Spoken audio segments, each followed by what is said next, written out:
പ്രിയ കൂട്ടുകാർക്ക് പുതിയൊരു വീഡിയോയിലേക്ക് സ്വാഗതം. ഈ വീഡിയോയിൽ നിങ്ങളിൽ ചില സുഹൃത്തുക്കൾ ആവശ്യപ്പെട്ട പ്രകാരം ടാറ്റ മോട്ടോഴ്സ് എന്ന കമ്പനിയെക്കുറിച്ചും ഓഹരിയെക്കുറിച്ചുമാണ് വിശദീകരിക്കുന്നത്. നിങ്ങൾ ടാറ്റ മോട്ടോഴ്സിൽ നിക്ഷേപിച്ചവരോ അഥവാ നിക്ഷേപിക്കാൻ ആഗ്രഹിക്കുന്നവരോ ആണെങ്കിൽ നിർബന്ധമായും ഈ വീഡിയോ സ്കിപ്പ് ചെയ്യാതെ കാണാൻ ശ്രമിക്കുക. കഴിഞ്ഞ കുറച്ചു നാളുകളായി ഈ ഓഹരിയിൽ അതിശക്തമായ ഇടിവാണ് നേരിട്ടുകൊണ്ടിരിക്കുന്നത്. ഇതിനുണ്ടായ കാരണങ്ങളും ഈ കമ്പനി നിക്ഷേപയോഗ്യമാണോ, ഉയർന്ന വിലയിൽ വാങ്ങി ഇപ്പോൾ നഷ്ടത്തിലേക്ക് വീണ നിക്ഷേപകർ ഇനി എന്തു ചെയ്യണം തുടങ്ങിയ കാര്യങ്ങളിൽ തീരുമാനമെടുക്കാൻ ഈ വീഡിയോ നിങ്ങൾക്ക് ഉപകാരപ്പെടുമെന്ന് വിശ്വസിക്കട്ടെ. കഴിഞ്ഞ കുറച്ചു വർഷങ്ങളായി ഇന്ത്യയിലെ ഓട്ടോമൊബൈൽ മേഖല ഗണ്യമായ വളർച്ച കൈവരിച്ചുകൊണ്ടിരിക്കുകയാണ്.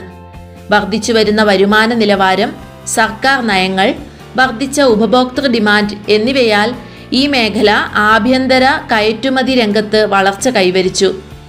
ഇന്ത്യൻ ഓട്ടോമൊബൈൽ കമ്പനികളിൽ പ്രമുഖ കമ്പനികളെ കൂടാതെ പുതുതായി പ്രവേശിക്കുന്ന കമ്പനികൾ ഉൾപ്പെടെ അവരുടെ ഉൽപ്പന്ന ശ്രേണികൾ തുടർച്ചയായി വികസിപ്പിക്കുകയും സുസ്ഥിര വാഹന സാങ്കേതിക വിദ്യകളിൽ ശ്രദ്ധ കേന്ദ്രീകരിക്കുകയും ചെയ്യുന്നു. എന്നിരുന്നാലും വർദ്ധിച്ചു വരുന്ന ഇൻപുട്ട് ചെലവുകൾ, മാറിവരുന്ന റെഗുലേറ്ററി മാനദണ്ഡങ്ങൾ തുടങ്ങിയ വെല്ലുവിളികളും ഈ വ്യവസായത്തെ ബാധിക്കുന്നു. വാഹന മേഖലയെക്കുറിച്ച് ചർച്ച ചെയ്യുമ്പോൾ ടാറ്റ മോട്ടോഴ്സിന് ഒഴിച്ചുകൂടാനാവാത്ത സ്ഥാനമാണുള്ളത്. ഇന്ത്യയിലെ പ്രമുഖ വാഹന നിർമ്മാതാക്കളായ ടാറ്റ മോട്ടോഴ്സിന് ആഭ്യന്തരമായും വിദേശത്തും ശക്തമായ സാന്നിധ്യമുണ്ട്. കാറുകൾ, SUVകൾ, ബസ്സുകൾ, ട്രക്കുകൾ, പിക്കപ്പുകൾ, പ്രതിരോധ മേഖലയ്ക്കുള്ള വാഹനങ്ങൾ എന്നിവയുടെ വിപുലമായ ശ്രേണിയാണ് പ്രമുഖ ആഗോള ഓട്ടോമൊബൈൽ നിർമ്മാതാവായ ടാറ്റ മോട്ടോഴ്സ് ലിമിറ്റഡിനുള്ളത്. ഏകദേശം 34 ബില്യൺ US ആസ്തിയുള്ള സ്ഥാപനവും ആഗോള ഓട്ടോമൊബൈൽ നിർമ്മാണ കമ്പനിയും കൂടിയാണ് ടാറ്റ മോട്ടോഴ്സ്. ടാറ്റ മോട്ടോഴ്സ് സമഗ്രമായ സ്മാർട്ട് മൊബിലിറ്റി സൊല്യൂഷനുകളുടെ വിപുലമായ ശ്രേണി വാഗ്ദാനം ചെയ്യുന്നു. കമ്പനിക്ക് ഇന്ത്യയിൽ ശക്തമായ സാന്നിധ്യമുണ്ട്. കൂടാതെ ലോകമെമ്പാടുമുള്ള 100-ലധികം രാജ്യങ്ങളിലേക്ക് വാഹനങ്ങൾ കയറ്റുമതിയും ചെയ്യുന്നു. Fiat, Jaguar, Land Rover, Daimler എന്നിവയുൾപ്പെടെ മറ്റു വാഹന നിർമ്മാതാക്കളുമായി ഇതിന് നിരവധി സംയുക്ത സംരംഭങ്ങളുണ്ട്.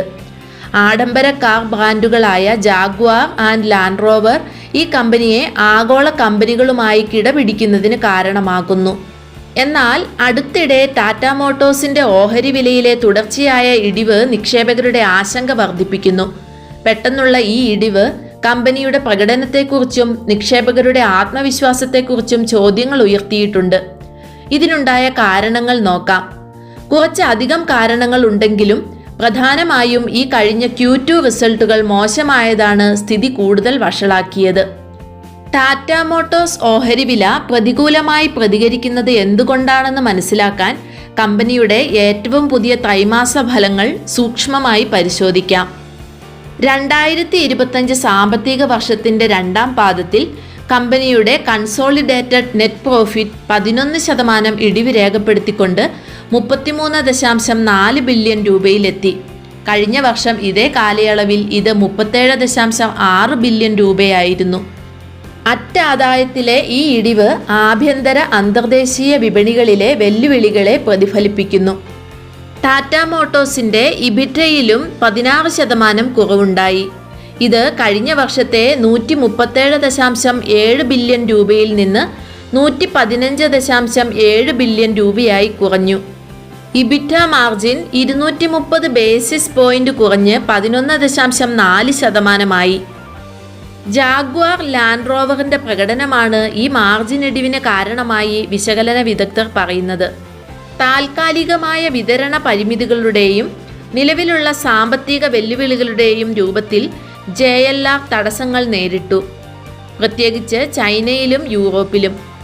എന്നിരുന്നാലും ഏകദേശം 30 ബില്യൺ വരുമാനം, കുറഞ്ഞത് 8.5% EBIT margin, positive net cash position തുടങ്ങിയവ അടുത്ത ഒരു വർഷത്തിൽ നേടാനാവുമെന്നാണ് ടാറ്റ മോട്ടോഴ്സിന്റെ ശുഭാപ്തി വിശ്വാസം. വിതരണത്തിൽ വന്ന തടസ്സങ്ങൾക്ക് പുറമെ അലുമിനിയം വിതരണ പരിമിതികളും കയറ്റുമതി വൈകിയതും JLRന്റെ ബിസിനസ്സിനെ ബാധിച്ചു. ചൈനയിലെയും യൂറോപ്പിലെയും കഠിനമായ മാക്രോ ഇക്കണോമിക് ലാൻഡ്സ്കേപ്പിനൊപ്പം ഈ ഘടകങ്ങളും അതിൻ്റെ പ്രവർത്തനങ്ങളെ സമ്മർദ്ദത്തിലാക്കി. ആഭ്യന്തര വിപണിയിൽ ഇന്ത്യയുടെ വാണിജ്യ വാഹന വിഭാഗത്തിലെയും പാസഞ്ചർ വെഹിക്കിൾ വിഭാഗത്തിലെയും ഡിമാൻഡ് മാന്ദ്യത്തിൻ്റെ ലക്ഷണങ്ങൾ കാണിച്ചു. എന്നിരുന്നാലും CV വിഭാഗത്തിലെ ലാഭം സ്ഥിരത നിലനിർത്തി. ത്രൈമാസ ഫലങ്ങൾ പുറത്തു വന്നതിന് ശേഷം ടാറ്റ മോട്ടോഴ്സിൻ്റെ ഓഹരി വിലയിലുണ്ടായ ഇടിവിന് ഈ ഫിനാൻഷ്യൽ മെട്രിക്കുകൾ പ്രതീക്ഷിച്ചതിലും ദുർബലമായതാണ് കാരണം. മന്ദഗതിയിലുള്ള ഡിമാൻഡ്, വിതരണത്തിലെ പരിമിതികൾ, മാർജിൻ പ്രഷർ എന്നിവ നിക്ഷേപകർ കമ്പനിയുടെ ഹ്രസ്വകാല വളർച്ചാ സാധ്യതകളെ പുനർവിചിന്തനം ചെയ്യാൻ കാരണമായി. ഇത് അതിൻ്റെ ഓഹരി വിലയിൽ ഇടിവുണ്ടാക്കുന്നു.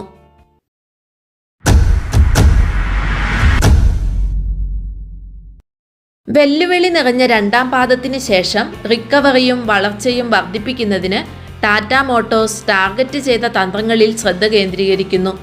കമ്പനി അറ്റകടം ഇല്ലാതാക്കാനും അതിൻ്റെ ഡിവിഷനുകളിലുടനീളം ലാഭം വർദ്ധിപ്പിക്കാനും പ്രതിജ്ഞാബദ്ധമാണ്. ആഭ്യന്തര വിപണിയിലെ ഉത്സവ സീസണും അടിസ്ഥാന സൗകര്യങ്ങളിലെ നിക്ഷേപങ്ങളും തൽസ്ഥിതിയിൽ നിന്നും കാര്യങ്ങൾ മെച്ചപ്പെടുമെന്നാണ് ടാറ്റ മോട്ടോഴ്സ് പ്രതീക്ഷിക്കുന്നത്. JLRനെ സംബന്ധിച്ചിടത്തോളം ആഡംബര ഇലക്ട്രിക് വെഹിക്കിൾ വിഭാഗം വിപുലീകരിക്കുന്നതിൽ ശ്രദ്ധ കേന്ദ്രീകരിക്കുമ്പോൾ വിതരണത്തിലെ പ്രശ്നങ്ങൾ ലഘൂകരിക്കുന്നത് മൂലം മൊത്ത വ്യാപാര നമ്പറുകൾ മെച്ചപ്പെടുമെന്നും കണക്കുകൂട്ടുന്നു. JLRന്റെ മുഴുവൻ വർഷത്തിലേക്കുള്ള വരുമാനത്തിൽ ഏകദേശം 30 ബില്യൺ യൂറോയും ഇബിറ്റ് മാർജിൻ 8.5% ലക്ഷ്യം വയ്ക്കുന്നത്. കമ്പനിയുടെ വാണിജ്യ വാഹന വിഭാഗം നവീകരണത്തിലൂടെയും സ്ഥിരമായ സേവന നിലവാരത്തിലൂടെയും വളരാൻ സജ്ജമാണ്. അതേസമയം പാസഞ്ചർ വെഹിക്കിൾ വിഭാഗം റീറ്റെയിൽ വിപുലീകരണവും ചെലവ് നിയന്ത്രണവുമാണ് ലക്ഷ്യമിടുന്നത്. ടാറ്റ മോട്ടോഴ്സ് EV വിപണിക്കും മുൻഗണന നൽകുന്നു. വിശാലമായ പോർട്ട്ഫോളിയോയും സുപ്രധാനമായ വിപണി വിഹിതം പിടിച്ചെടുക്കാൻ ശക്തിപ്പെടുത്തിയ ഇക്കോസിസ്റ്റവും ഉപയോഗിച്ച് മുഖ്യധാര EVകൾ ആസൂത്രണം ചെയ്യുന്നു. 2025 സാമ്പത്തിക വർഷത്തിൻ്റെ അവസാന പകുതിയിൽ വിതരണ നിയന്ത്രണങ്ങൾ ലഘൂകരിക്കുകയും ഡിമാൻഡ് ഉയരുകയും ചെയ്യുന്നതിനാൽ സ്ഥിതി മെച്ചപ്പെടുമെന്നാണ് പ്രതീക്ഷിക്കുന്നത്. കമ്പനി ആഗോള വിപണി സാഹചര്യങ്ങളെക്കുറിച്ച്, പ്രത്യേകിച്ച് ചൈനയിലെയും യൂറോപ്പിലെയും സ്ഥിതിഗതികളിൽ ജാഗ്രത പുലർത്തുന്നു. ശ്രദ്ധാപൂർവമായ റിസോഴ്സ് മാനേജ്മെൻറ്റ് ഉപയോഗിച്ച് വളർച്ചാ സംരംഭങ്ങളെ സന്തുലിതമാക്കുന്നതിലൂടെ സുസ്ഥിരവും ദീർഘകാലത്തേക്കുമുള്ള വളർച്ചയ്ക്ക് വഴിതെളിയുമ്പോൾ ഉടനടിയുള്ള വെല്ലുവിളികളെ നേരിടാൻ ടാറ്റ മോട്ടോഴ്സിന് കഴിയുമെന്നാണ് വിശ്വസിക്കുന്നത്. ഇനി ഈ സ്റ്റോക്കിൻ്റെ കഴിഞ്ഞകാല പ്രകടനം വിലയിരുത്താം. കഴിഞ്ഞ 5 വർഷത്തിൽ ഈ സ്റ്റോക്ക് 385% റിട്ടേൺ ആണ് കൊടുത്തിട്ടുള്ളത്. 2020 ലോകത്തെ വിറപ്പിച്ച മഹാമാരി സമയത്തുണ്ടായ വിപണി തകർച്ചയിൽ ഈ സ്റ്റോക്ക് 65 രൂപ വരെ ഇടിഞ്ഞിരുന്നു. അവിടുന്ന് തിരിച്ചു കയറിയ ടാറ്റ മോട്ടോഴ്സ് ഈ കഴിഞ്ഞ ജൂലൈ മാസത്തിൽ 1179 രൂപ എത്തുന്നതുവരെ തിരിഞ്ഞു നോക്കേണ്ടി വന്നിട്ടില്ല എന്നതാണ് സത്യം. എന്നാൽ ജൂലൈ മാസത്തിന് ശേഷം ഈ സ്റ്റോക്ക് ഈ മാസം 26-ാം തീയതിയിലെ ക്ലോസിംഗ് വിലയുടെ അടിസ്ഥാനത്തിൽ ഏകദേശം 34% ഇടിഞ്ഞത്. കഴിഞ്ഞ ഒരു വർഷത്തിൽ ഈ സ്റ്റോക്ക് കേവലം 12.26% മാത്രം ലാഭമാണ് കൊടുത്തിരിക്കുന്നത്. 1991 മുതലുള്ള പ്രകടനം വിലയിരുത്തുമ്പോൾ ഈ സ്റ്റോക്ക് കേവലം 3610% റിട്ടേൺ മാത്രമാണ് കൊടുത്തിരിക്കുന്നത്. ഇതിനർത്ഥം ഈ കമ്പനി മോശമാണെന്നല്ല. ബ്ലൂ ചിപ്പ് ഓഹരികളുടെ ഗണത്തിൽപ്പെടുത്താവുന്ന ഈ സ്റ്റോക്ക് ഓഹരി വിപണിയിൽ റിസ്ക് എടുക്കാൻ താല്പര്യമില്ലാത്തവർക്ക് ഉചിതമാണ്.